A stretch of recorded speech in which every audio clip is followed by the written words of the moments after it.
തിരക്കൊന്നും ബാക്കിക്ക് മാറോ ഇവിടെ നിന്നുള്ളവരൊക്കെ ഒന്ന് മാറും ഈ ഫ്രണ്ടിലുള്ളവരൊന്ന് മാറും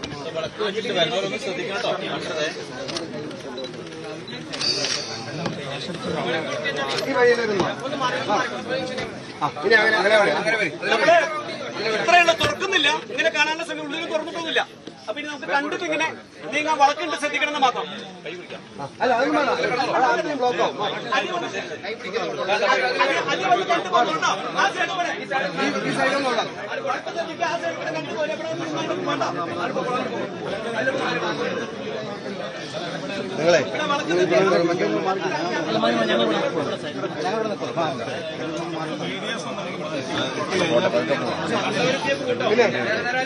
പാലക്കാട് കടമ്പഴിപ്പുറത്തെ ശ്രീനന്ദയുടെ വീട്ടിലെ ദൃശ്യങ്ങളാണ് കാണുന്നത്. അവിടെ ആളുകൾ പൊതുദർശനത്തിന് അന്ത്യാഞ്ജലി അർപ്പിച്ച് മടങ്ങുകയാണ്. ആ കുടുംബത്തിന്റെ ആ നാടിന്റെ ദുഃഖത്തിൽ പങ്കുചേരുകയാണ് എല്ലാവരും. വിനോദ യാത്ര, ഒരു കുടുംബം, ഒരു നാട് ഒന്നിച്ച് യാത്ര ചെയ്ത് മടങ്ങി വരുമ്പോൾ അതൊരു ദുരന്തമായി മാറി എന്നതാണ് സാഹചര്യം. ശ്രീനന്ദയുടെ മരണം, ആ നഷ്ടം, അതാണ് അവിടെ നമുക്ക് കാണുന്നത്. വീടിന് പുറത്ത് മൃതദേഹം വെച്ചിട്ടുണ്ട്. പോസ്റ്റ്മോർട്ടത്തിന് ശേഷം കൊണ്ടുവന്ന മൃതദേഹമാണ്. അന്വേഷണ നടപടികൾ നടക്കുന്നുണ്ട്.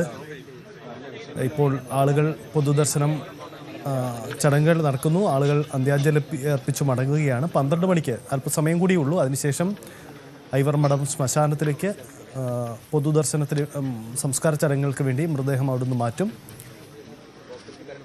ഇപ്പോൾ നമ്മൾ കാണുന്നത് ഒരു നാട് മുഴുവൻ ഒന്നിച്ചുകൊണ്ട് ആ കുടുംബത്തിൻ്റെ നഷ്ടത്തിനൊപ്പം അവർക്ക് പിന്തുണ അർപ്പിച്ച് അവരെ ആശ്വസിപ്പിക്കാൻ ഒരു നാട് മുഴുവൻ അവിടെയുണ്ട്. ആളുകൾ വന്നു പോവുകയാണ്. ഇങ്ങനെ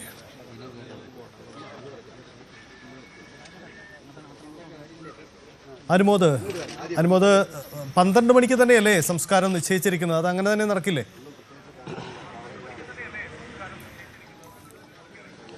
സജിത്ത്, ഏതാണ്ട് 1 മണിക്കൂറോളം സമയം മാത്രമേ പൊതുദർശനം ഉണ്ടാവുകയുള്ളൂ എന്നാണ് ഇപ്പോൾ അറിയാൻ കഴിയുന്നത്. അധികം സമയം ഇങ്ങനെ ഈ ഒരു സാഹചര്യത്തിൽ പൊതുദർശനം സാധ്യമാകില്ല.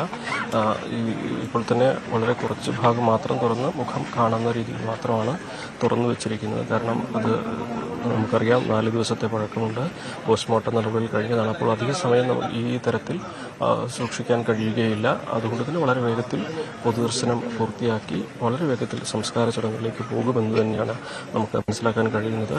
ഇപ്പോൾ തന്നെ ഇന്ന് രാവിലെ മുതൽ ഇവിടെ എത്തിച്ചേർന്ന നൂറുകണക്കിന് ആളുകൾ ഈ വീടിന് മുൻപിൽ റോഡിലുള്ള ആയിട്ട് കാത്തു നിൽക്കുകയാണ്.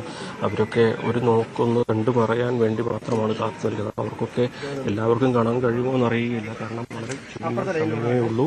ആ സമയം കൊണ്ട് എല്ലാവർക്കും ഈ ഒരു കുട്ടിയെ കണ്ട് അന്ത്യാഞ്ജലി അർപ്പിച്ച് നടങ്ങാൻ കഴിയുമോ എന്നറിയാത്ത ഒരു സാഹചര്യം നിലവിലുണ്ട്. വലിയ തിരക്ക് അനുഭവപ്പെടുന്നുണ്ട്. ഈ ഒരു സംഭവത്തിന് ശേഷം കഴിഞ്ഞ 4 ദിവസമായി ഈ ഒരു കുട്ടിക്ക് വേണ്ടി പ്രാർത്ഥിച്ചവരാണ്, ആ കുട്ടി തിരിച്ചു വരുന്ന പ്രതീക്ഷിച്ചവരാണ്, ആ കുട്ടിയുടെ തിരിച്ചുവരവിനായി കാത്തിരുന്നവരാണ് ഇപ്പോൾ ആ കുട്ടിക്ക് അവസാനമായിട്ട് ഒരു അന്ത്യാഞ്ജലി അർപ്പിക്കാനായിട്ട് ഇവിടെ എത്തിച്ചേർന്നിരിക്കുന്നത്. അതിൽ സുഹൃത്തുക്കളുണ്ട്, കുടുംബാംഗങ്ങളുണ്ട്, ബന്ധുക്കളുണ്ട്, നാട്ടുകാരുണ്ട്, കേട്ടറിഞ്ഞവരുണ്ട്, കണ്ടറിഞ്ഞവരുണ്ട്. അങ്ങനെ ഒട്ടനേകം ആളുകളാണ് ഈ ഒരു ദിവസം, ഈ ഒരു സമയത്ത് ഇവിടേക്ക് എത്തിച്ചേർന്നിരിക്കുന്നത്. 4-ാം തീയതി ഒരുപാട് സന്തോഷത്തോടെ ഈ ഒരു ആഘോഷമായിട്ട് ഇവിടെ നിന്ന് യാത്ര പറഞ്ഞവരും കണ്ണീരോടെ ഇവിടെ എത്തി കാത്തു നിൽക്കുകയാണ് എന്നുള്ളതാണ് ഏറ്റവും ദുഃഖകരമായ ഒരു കാര്യം. ആ ഒരു വീടിൻ്റെ ദുഃഖം, നാടിൻ്റെ ദുഃഖമാവുന്ന കാഴ്ചയാണ് ഇവിടെ നമ്മൾ കാണുന്നത്. ഏറെ സമയം ഇങ്ങനെ ഒരുപാട് സമയം ഇങ്ങനെ ഈ ഒരു പൊതുദർശനം നേരില്ല എന്ന് നമുക്കും മനസ്സിലാക്കാൻ കഴിയുന്നുണ്ട്. കാരണം അധിക സമയം അങ്ങനെ സൂക്ഷിക്കാൻ കഴിയുന്ന, പൊതുദർശനം വയ്ക്കാൻ കഴിയുന്ന ഒരു സാഹചര്യമല്ല നിലവിലുള്ളത്. വളരെ ചുരുങ്ങിയ സമയം കൊണ്ട് പരമാവധി പേർക്ക് അവസാനമായിട്ട് ഈ കുട്ടിയെ കണ്ട് യാത്ര പറയാനുള്ള അന്ത്യാഞ്ജലി അർപ്പിക്കാനുള്ള സാഹചര്യം മാത്രമാണ് ഇവിടെ ഉണ്ടാവുക. വളരെ വേഗത്തിൽ ആളുകൾ മുന്നോട്ട് നീങ്ങാൻ തുടങ്ങുന്നു. ഏതാണ്ട് 1 മണിക്കൂറോളം സമയം മാത്രമേ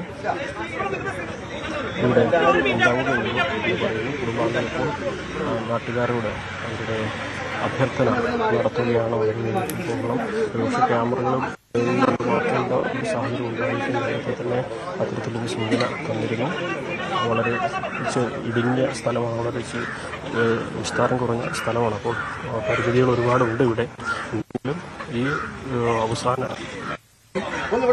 ശ്രീലങ്കയ്ക്ക് യാത്ര നൽകി വിട പറഞ്ഞ് ആ കുടുംബത്തിൻ്റെ ദുഃഖത്തിനൊപ്പം നാടിൻ്റെ ദുഃഖത്തിനൊപ്പം എല്ലാവരും ഒന്നിച്ചു ചേരുന്ന കാഴ്ചയാണ് ഇവിടെ നമുക്ക് കാണാനാകുന്നത്.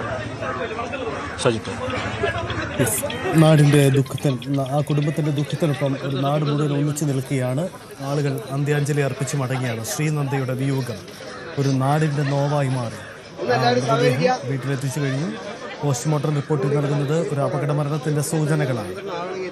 ശരീരഭാഗങ്ങൾ പലതും അസ്ഥികൾ ഒടിഞ്ഞ നിലയിലാണ്. തലയിലേറ്റ ഗുരുതരമായ ക്ഷതമാണ് മരണകാരണമായത്. ഇതൊക്കെയാണ് പോസ്റ്റ്മോർട്ടം റിപ്പോർട്ടിലുള്ള കാര്യം. എന്തായാലും സംസ്കാര ചടങ്ങുകൾ കൃത്യമായി തന്നെ നിശ്ചയിച്ച സമയത്ത് തന്നെ നടക്കും. വേഗത്തിൽ പൊതുദർശന ചടങ്ങുകൾ പൂർത്തിയാക്കി മടങ്ങാനുള്ള ഒരുക്കങ്ങളാണ്. അതാണ് അവിടെ ക്രമീകരണങ്ങൾ ഒരുക്കിയിരിക്കുന്നത്. നാട്ടുകാർ മുഴുവൻ അവിടെയുണ്ട്, കൂടിയിട്ടുണ്ട്. ശ്രീനന്ദയുടെ വീട് കിടമ്പഴിപ്പുറത്തെ ആ വീട്ടിൽ ഒരു കൂട്ട നോവായി, ഒരു തീരാ നോവായി ആ വീട് മാറുന്നു എന്നതാണ് കാഴ്ച.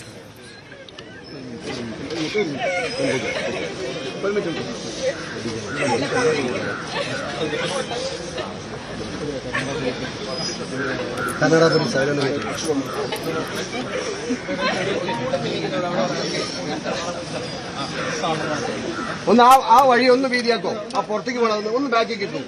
നിങ്ങൾ എല്ലാവരും ഒന്ന് ബാക്കിക്ക് എന്താ അവ പോണവര് വേഗം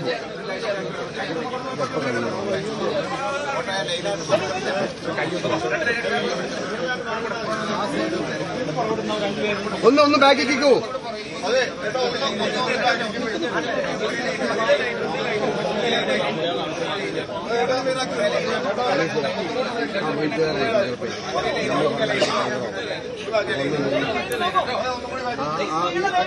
പോണ വഴിയുണ്ടോ അവിടെ 4 ആൾ അവരൊന്ന് മാറിയ ഒരാളാണ് പോയത്.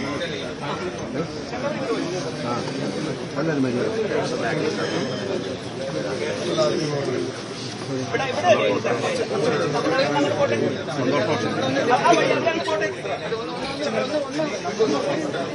അങ്ങനെടാ ആ വരി അവരോട് ബാക്കിക്ക് കയറാൻ പോണവരും ഫ്രീ ആയിട്ട്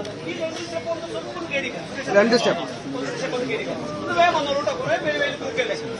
ഒന്ന് മുന്നിൽ ഞാൻ പാസ് ചെയ്യും.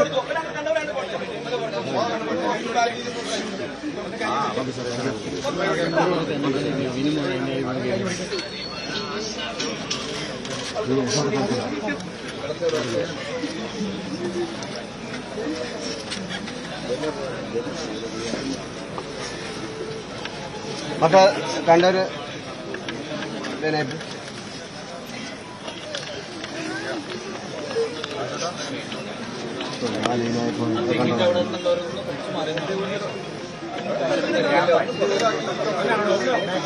ആരും തുടരുത്.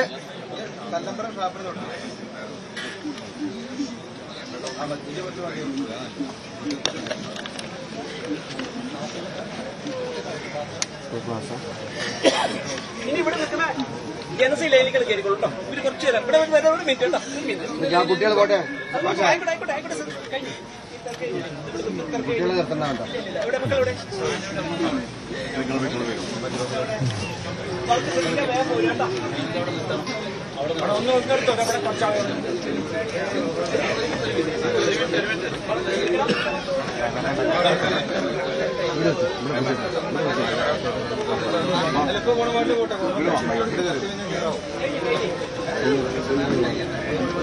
സല്ലേ ഇവിടേക്ക് കൊണ്ടുവാ.